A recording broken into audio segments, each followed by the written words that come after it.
What's up, guys? Amster Knows Hoops back today with another video. And today we are talking about the New Orleans Pelicans. But before we get into that, I wanted to thank you guys so much for your support in the last video. Don't forget to leave a like, comment, and subscribe. Join the Discord in the description. And without further ado, I want to get into this Pelicans team because I believe they're underachieving. And we're going to need to have a talk about it. They're about 20th in offense when I'm recording this video, before they've played their most recent game with the Jazz on the 27th. And they're about 12th in defense. Again, that's before they play the Jazz, so I don't know how much this is going to affect all that. And they have a net rating of 0. They literally give up as many points as they score. So take that as you will. But today we're going to talk about their highs, their lows, what I think they can do better, and sort of my overall opinion. But first, we got to get into the defense. This has been a huge highlight for this team this year, and I think that's got to be talked about, right? So you get Shea here, right? Beautiful swipe by Zion to help Larry Nance get the closeout. Right? Forces a kick out to Giddey. Giddey's really not a shooter, so Herb Jones gets to stay back. As he gets the ball out to Lou Dort. Zion, again, like I said, on the offensive liability here, does his best to force a closeout. Giddey again. Herb Jones, by the way, shows his full athleticism here, because this is a good read by Giddey, right? Now, the issue is Shea takes his second to kind of get stepped back. But Herb Jones gets a piece of that basketball, and that's all that matters. And that's a tough block. Herb Jones and Dyson Daniels have been huge pluses for this team defensively. Like, just the effort they give on any given night. So, for example, right here on this play, you're going to get Dyson Daniels on Shea. Shea's going to go in with his forearm, right? Or even his elbow, it looks almost, to the lower ribs or the lower section of Dyson Daniels. Try and spin around. Dyson Daniels sticks to the hip. Now, why is that important? Well, he's making Shea has to take these bigger strides, which takes up more time and allows for Larry Nance to close out and get the block on this play, which chronically hits Dyson Daniels in the head, but then gets back to, the Pelicans to keep the offense going. Again, offensive miss. They get back in transition. They've got good transition defense, it feels like, at least from what I've watched.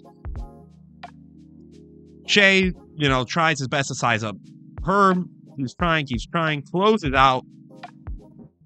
And that's just a tough, again, we have to understand, this is one of the most skilled players we have in this league right now, in Shea, right? He's got you beat right here. He's going around, boom. But Herb Jones does such a good job of sticking with that left foot to be able to launch up, keep up with Shea. So even if Shea made the shot, I can't blame Herb. That's a tough contest. And again, we're just going to keep going here. Because again, this defense, I think, is good. I liked what I've been seeing from them, even from a guy like Kira Lewis, who I don't think is the greatest defender in the world. But he does what you need. Dyson Daniels, they're already looking, right? They're preparing. He's telling them to, scrunch up a little bit, right? Which they already sort of do. Right? That's just a tough read. They shrunk the floor. They all waited, right? Because Willie Green UC is literally telling them, shrink the floor. Because they're trying to basically go for a cut. Because Isaiah Joe, who's one of their best shooters, is not even at the 3-point. At this point, they're trying to get a little screen action. Shea's trying to draw a foul here on Kira Lewis. But just, again, that's a great defensive play. Even though they were down 19. What this team has been doing has been really, really fun to watch. And again, I got to show respect to the big men too. Because even with this little poke, buying time for Zion or Valanciunas to get the block from Jalen Green, this team is doing the extra things that are needed to get the defensive effort, which I think, again, is huge. Now, before I get into the next segment of the video, which is going to be about Zion, defensively, I like what this team offers. I am interested in what the lineup is going to look like again with McCollum. He only played, I think, 6 games for them. Get well soon. I saw his lung, I guess, got messed up. So hopefully he's back. I know they also don't have Trey Murphy, which also... those are 2 reasons I'm a little okay with the offense being as low as it is, but you still have B.I. and Zion. I think objectively you should be at least 15. I'm not saying you got to be top 10. You can't be 16. 15, like middle of the pack. I can see that. No McCollum, no Trey Murphy. Those are two players that BI, he can shoot you out the game. He can shoot you off the floor, man. Like, it's incredible what he could do. And Zion can mow you down and dunk on you. But the defense is just, it's been good. And I like the scheme that Willie Green has cooked up for this Pelicans team. I'm just a little concerned that as good as it is, it's clearly not enough. Like, it's not good enough if the offense is going to be like this. And part of the reason is it's Zion. So Zion on paper is having a perfectly okay season. He's giving me about 24 points a game, which I don't think is technically his career low, or if it is, it's tied. And 54% from the field, which is career low. And I think in some ways he just has to be better, and we're going to need to get into that. So let's get into it. So coming up on this play here, we're going to get a post up from Zion from BI. And again, I just want us to notice here how they sort of play him defensively. If you notice, Aaron Gordon is forcing Zion to the right because he doesn't really use his right hand. He's left-handed. He always goes with his left. I don't even think he really finishes on the other side. He very much so is, unless it's a dunk. You know, obviously that doesn't really matter what side you're on. You're dunking the basketball. But whatever side you're on, he's going to try and get to his left hand. And we're going to see that a lot, which I think is part of the issue of what's going on here. So let's get into it. He goes left, right? And again, in part because Reggie Jackson forces it. And you're like, well, Emster, that's his good hand. But it's also easier to guard it now because he's playing into Aaron Gordon. Instead of spinning away or like through, he's going into him. Now you're going into him, he gets the block. And now, the Nuggets can start pushing in transition. Again, he goes for the post up. This is just a tough finish, right? You see it. You see him again. This is a tough finish for anyone, even if it's not just Giannis. Or Zion, my apologies. Even if you're a Giannis or a Jokic or an Embiid, that's a tough finish to make, right? Now, I know what you're thinking again. Well, why are they, not just trying to force him right? Well, I think the thing is that if you can't force Zion Williamson to his right, just make the shot with the left so difficult that he's bound to miss. One, because he's human. We're all going to mess up. We all make mistakes.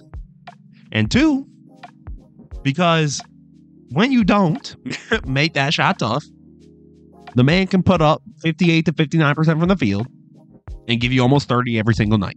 And there will be nothing you can do about it. Now, again, continuing on, moments like this are why this offense struggles, along with just the way Zion plays here. So, this doesn't really make sense to me, right? So, there's no BI on the floor. So, Zion's basically the primary, playmaker, ball handler. This is Zion's job. Gets the ball, auto drives, just auto.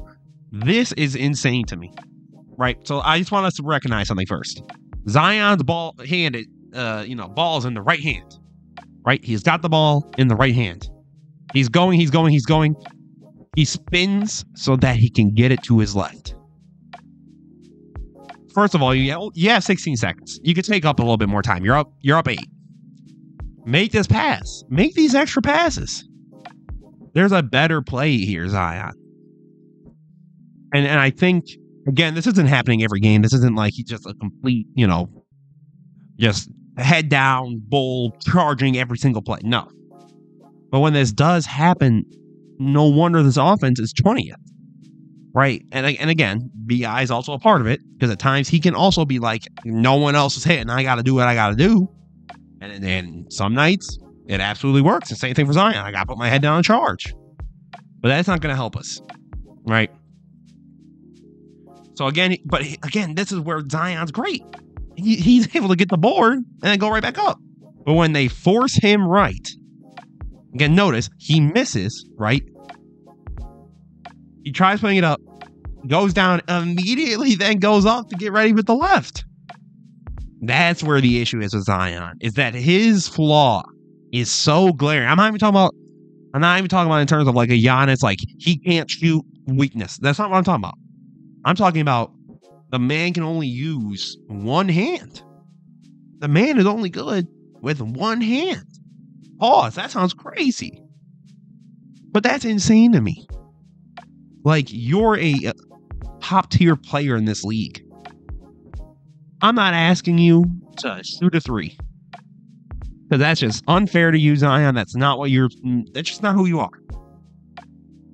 If you're going to be the guy to put his head down and charge, at least be able to do it with the other hand too, bruh. Continuing on, right? Because this isn't all negatives. That would be wrong, right? Zion gets the ball here, right? You've got your size disadvantage, and he just attacks it. Again, even when they force him left, right?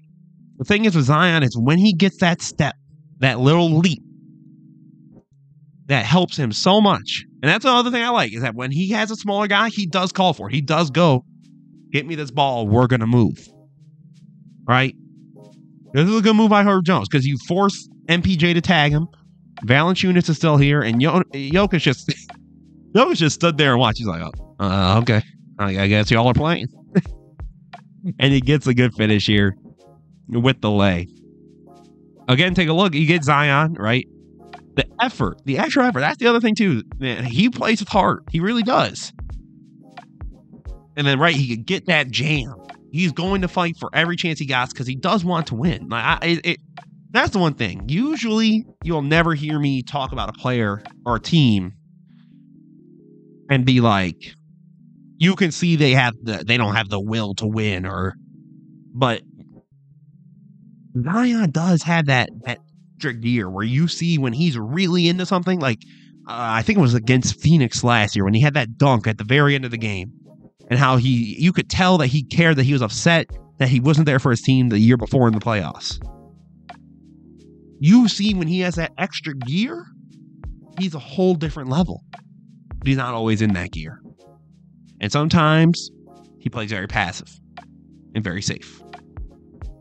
Again, let's just keep looking. And now I believe, if I'm correct, we are going to be talking about Brandon Ingram. Now, these are going to be relatively positive because they're all playmaking clips from BI. But they're also to highlight another issue you have in that, as I think BI is still a really, really good playmaker for his position, and just, in this league, I guess. It kind of reminds me a little bit, not to the same degree because I think he's a better playmaker than this guy, but like Cat. I think Brandon Ingram is meant to be an incredible second option playmaker. Like, okay, let's say whoever your primary playmaker is, okay, he couldn't get let's say Tyrese Halliburton. He's playing Tyrese Halliburton somehow. Like, they're on a team. And it's like, okay, Tyrese going to get a play. I got us. Either I'm going to get us a nice shot, or even I can help create a shot for Tyrese or for whoever else is on that team. But he should not be the main guy doing it. I think that's one thing I've reached the point of. I think before I did believe he could be. I don't think so. And with CJ McCollum out, Zion is like a third option playmaker, maybe a fourth.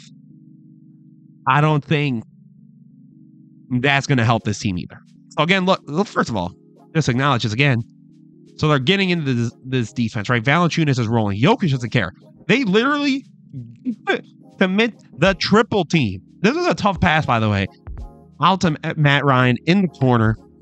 Beautiful shot. Perfect textbook, what you would need every possession if you're the Pelicans. He's getting the ball again, going to get that little bit of separation here. He has two options. He has the Valanciunas roll, where Jokic is a little slow to catch up. This is the other issue you also have. Zion just sitting here on the wing. Aaron Gordon is basically ready to play off. But then again, gets it out to the wide open Jordan Hawkins from the wing. The young rook hitting shots when he needs to. This court is atrocious, by the way. I just want to put that out there. The jersey is kind of nice. Court is atrocious. So again, Valanciunas giving you that extra effort. BI is pushing the tempo, pushing into Luka. And because, again, his versatility to score, they go, oh, we can't just leave him open. Hawkins, again, wide open corner three. Those are the shots you need to create. Again, this is not me saying that BI is just like better than Zion or like Zion's to blame and BI has no blame. BI for sure has blame because for most of the season, he's been he'll have some nights where I'm like, BI, what the hell are you doing? And no one is scot-free in this Pelicans dilemma. And again, let's just keep it going. BI is pushing the ball again with tempo, guiding Zion along. Look at this. The ball's already going because he wants Zion to just keep running to get the tough dunk. That's a beautiful play. That's literally like textbook for a team like the Pelicans. Right? Boom. You're going in transition. BI goes, let me get this ball right here. We're moving. Kyrie tries to guard up.